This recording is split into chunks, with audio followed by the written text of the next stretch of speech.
Bonjour à tous. Nicolas Lecor, je suis enseignant-chercheur à l'Université de Bretagne occidentale à Brest et je suis également rattaché à un laboratoire LETG, qui est un laboratoire de géographie littorale et de plus en plus marine.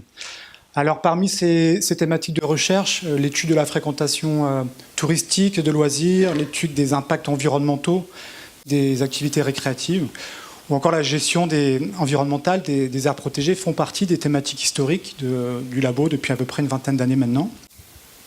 Et c'est dans ce cadre en fait, que je vous propose de vous présenter les résultats d'un projet qui s'appelle le projet SNAP pour sport de nature et aires marines protégées, qui tâche d'étudier les relations que les pratiquants tissent avec l'environnement et en particulier avec les territoires de gestion que sont les aires marines protégées. Alors, je m'excuse déjà auprès des gardiens du temps. Je ne suis pas sûr d'arriver à tenir mes 10 minutes, je vais essayer. Ma présentation ne va pas présenter tous les résultats bruts. Je vous ai donné, certains ont vu sur les sièges, je vous ai donné le fameux document. Simplement, vous présenter l'esprit dans lequel a été réalisé ce projet. Donc, le projet SNAP, c'est un projet de recherche-action qui est financé par la Fondation de France. La Fondation de France est une fondation privée qui tâche de créer du lien entre la recherche et les acteurs institutionnels. Donc dans ce projet, on a 3 laboratoires, le laboratoire LETG, on a Ingrid Peusiat, ma collègue ici, qui en fait également partie, un laboratoire d'aménagement du territoire avec une forte dimension environnement, le laboratoire géoarchitecture, donc on a mon collègue là, Nicolas Berner qui le représente, et puis le laboratoire de sociologie d'études et de recherche, laboratoire d'études et de recherche sociologie, le LABER, qui est représenté par Thierry Michaud également dans la salle. Et puis on a 7 acteurs institutionnels qui nous ont fait confiance pour nous accompagner dans ce projet. Alors SNAP vise à quoi? Elle vise à promouvoir des comportements, on va dire, respectueux des sites naturels. Atteindre ces objectifs de sensibilisation à l'environnement, nécessite de créer des connaissances spécifiques pour être efficace dans ces actions, dans ces stratégies. Ça passe par la nécessité d'acquisition de données sur les profils socio-économiques de nos pratiquants, sur la diversité des pratiques, sur les rapports au lieu, les rapports au territoire, ou encore sur des données un peu plus précises, des données sur les processus socio-psychologiques, les valeurs, les normes, les croyances, les représentations sociales, notamment les représentations de la nature, qui vont guider les comportements des usagers derrière. Et notre projet vise finalement à mieux connaître pour mieux sensibiliser derrière. Ce projet s'intègre dans un champ de recherche qui est en train de monter en puissance, qui s'appelle non pas la biologie de la conservation, mais les sciences sociales de la conservation. Alors notre projet a trois objectifs. Le premier, de produire un cadre méthodologique qui soit à la fois pluridisciplinaire. On a 3 sciences qui sont représentées dans ce projet, de la géographie, de la sociologie, de la psychologie environnementale, mais également un cadre méthodologique qui soit intégrateur, puisqu'il s'agit à la fois de couvrir le champ du sport, le champ de la nature, la recherche sur la nature, et celui sur les territoires. Le deuxième objectif, c'est de produire finalement une typologie des pratiquants dans leur rapport à la nature, et les résultats doivent permettre d'alimenter effectivement les actions de sensibilisation. Alors notre questionnement, il est multiple. On essaie déjà de comprendre pourquoi les gens pratiquent tel ou tel sport de nature, quelles sont les motivations qui les poussent derrière, quelles sont les valeurs, les croyances et normes. Est-ce que ces éléments-là sont propres à chaque discipline ou est-ce qu'ils sont partagés par l'ensemble de la communauté des pratiquants? Quel est le lien entre les sports et la nature? Ça veut dire quelle est la place effective dans la nature dans ces pratiques? Quelle est la relation entre les territoires de pratique et les aires marines protégées et inversement? Et quelle est la perception également qu'ont les pratiquants des incidences environnementales, des interactions entre leurs pratiques et les milieux? Alors, c'est sans doute un peu caricatural, mais l'idée, ça serait de sortir cette typologie. Est-ce que d'un côté, on peut considérer qu'il y a des activités qui considèrent la nature plutôt comme un support, un simple support à leur activité sportive, dans le cadre d'une éthique environnementale qu'on appelle l'anthropocentrisme, ou est-ce qu'on est plutôt dans une recherche de nature pour ce qu'elle est, pour ses valeurs intrinsèques, auquel cas on serait plutôt dans une approche de l'éthique environnementale qu'on appelle l'écocentrisme. Alors pour cela, on a mis en place une large enquête au niveau national sur 2 façades maritimes qui sont la Bretagne et l'Occitanie. Alors pourquoi 2 façades maritimes? Parce qu'on voulait essayer d'évaluer l'impact du contexte culturel sur les réponses des pratiquants. On a réalisé 1000 questionnaires auprès de pratiquants sur 7 sports différents, des sports plutôt terrestres, la randonnée pédestre par exemple, des sports plutôt marins ou sous-marins, la plongée sous-marine, la plaisance à voile, la plaisance à moteur, et puis également des sports, le surf également, et puis des sports d'air comme le kitesurf. L'ensemble des résultats bruts, je précise, sont consignés dans le document que certains ont eu accès. J'en ai encore quelques exemplaires que j'ai gardés au chaud. Ceux qui sont intéressés pourront me le demander après. Je ne vais pas commenter ces résultats, évidemment, je n'ai pas le temps. Simplement vous dire que ce document il est constitué de fiches qui correspondent finalement à notre base de données.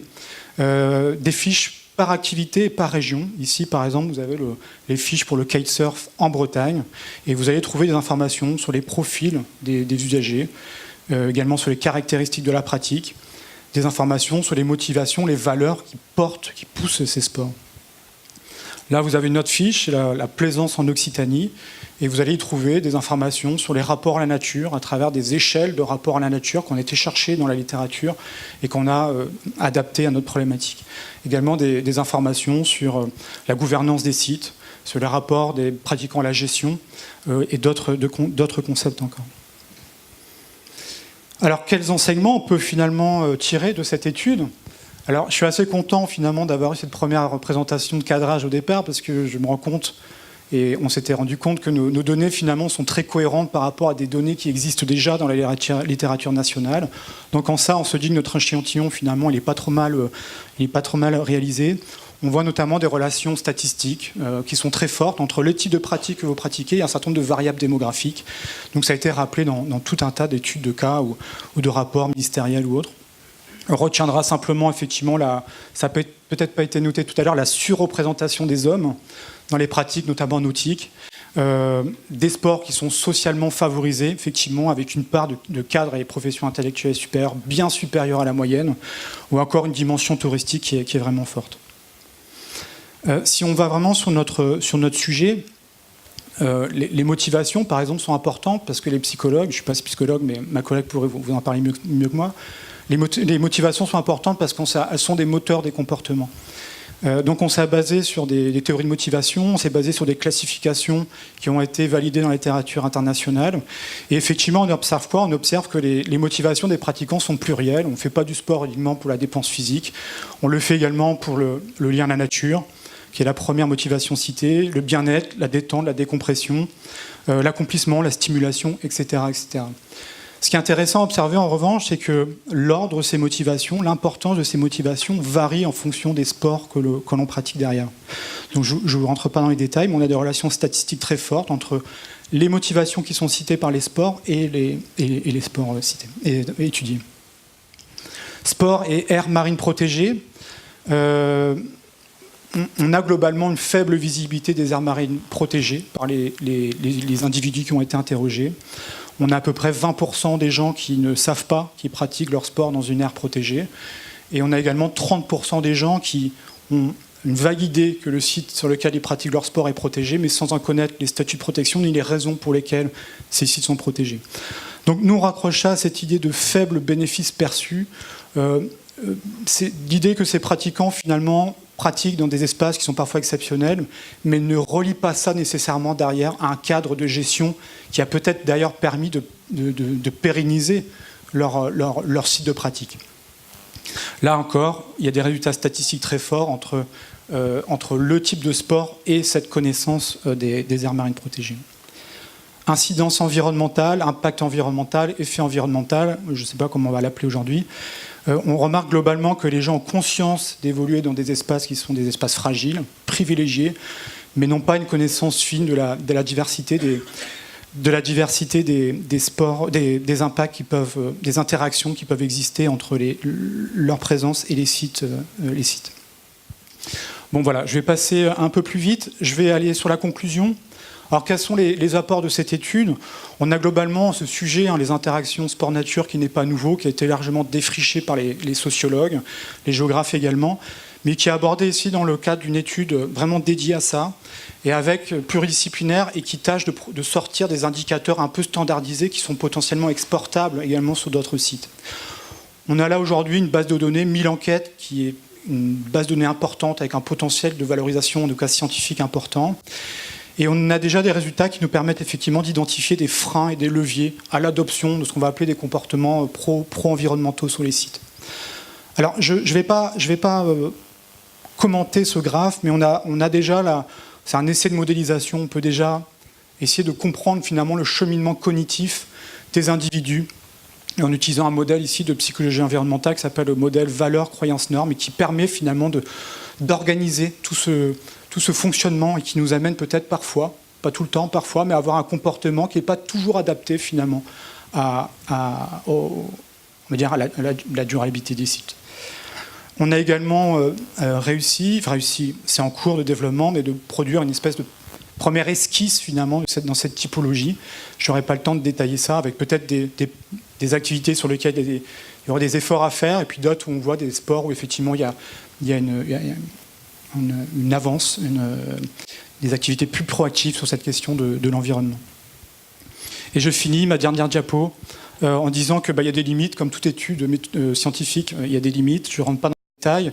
Simplement rappeler que peut-être la principale limite, c'est le fait qu'aujourd'hui, on a effectivement une ressource importante, mais dont on a du mal finalement à traduire ça en une espèce de ressource directement opérationnelle pour les acteurs, notamment parce qu'on n'est pas des communicants, en tout cas dans notre laboratoire, et il faudrait faire du lien avec d'autres sciences, qu'on appelle par exemple les sciences de l'éducation, qui font de l'éducation d'environnement. Ça peut être faire des ponts avec les sciences cognitives, qui travaillent sur les théories de changement de comportement, ou encore tout simplement avec les sciences de la communication, qui a également des choses à nous dire de ce point de vue-là, pour réutiliser les données et les digérer en quelque sorte. Voilà, je vous remercie beaucoup.